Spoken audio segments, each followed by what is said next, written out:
Subukan mo yung ganitong luto sa tilapia at baboy. Sigurado mapaparami ka ng kain. Bukas ka na lang mag-diet. Sa kawali, magpainit muna ako ng mantika. At igisa ko na rin yung luya. Ihalo lang din hanggang sa maglabas ng aroma.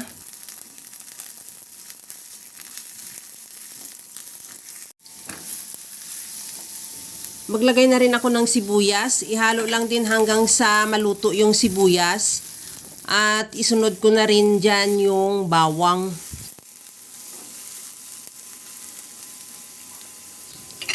Ihalo lang din hanggang sa maglabas ng aroma yung bawang. At maglagay na rin ako ng kamatis. Ihalo lang din hanggang sa maluto yung kamatis, yung talagang naglalabas yung kulay niya. At ilagay ko na rin yung kalahating kilo na pork liempo. Ihalo lang hanggang sa magiba na ang kulay o maglabas na rin siya ng sarili niyang mantika. Habang ginagawa ko yan mga kalasa, kung bago ka pa lang sa aking channel, welcome. At huwag kalimutan mag-subscribe at i-click ang bell button para sa mga notification. At kung dati ka pa, welcome back at i-follow mo na rin ako sa aking Facebook page Lasang Pilipina. Okay na tong ating pork liempo. Timplahan ko na siya ng asin at paminta. Ihalo lang din hanggang sa mahalo lang din yung asin at paminta sa ating karni. At sa puntong ito, maglagay na ako ng tubig. Nakadepende naman yung dami ng tubig sa dami ng karni. Ang importante, palampasan mo lang dahil yan ay sigurado yan na makapapalambot na sa karni. At siguraduhin mo lang din na matanggal mo yung toast nga nakadikit sa kawali at takpan, pahinaan yung apoy at isimmer hanggang sa lumambot lang din yung karni.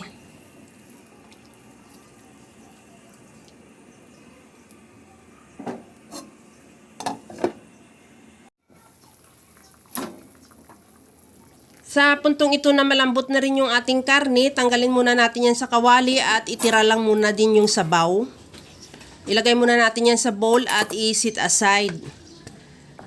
At ilagay ko na rin yung tilapia. Isang pirasong medyo malaki na tilapia lang. Hiniwa ko lang din yan sa 4 na hiwa.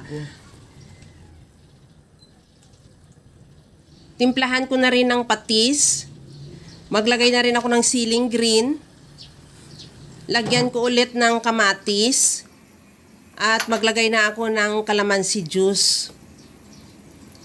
Takpan at isimmer hanggang sa maluto lang din yung tilapia. Sa puntong ito na luto na rin yung ating tilapia, timplahan ko kung okay na yung timpla niya. At saka ilagay ko na ulit yung tinanggal natin na karni ng baboy o yung pork liempo.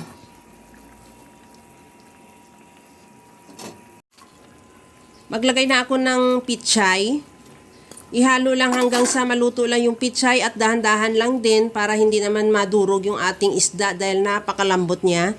Pagkaluto ng ating pichay, okay na yan, ready to serve na. Kaya mga kalasa, kung nagustuhan mo yung ating video, please like na lang at pakishare na rin sa inyong mga friends.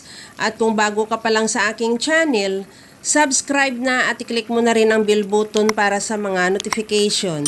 Kaya mga kalasa, gawa ka na rin dahil alam ko kayang-kaya mo tong gawin dahil sa sobrang simple at napakadali niya lang lutuin.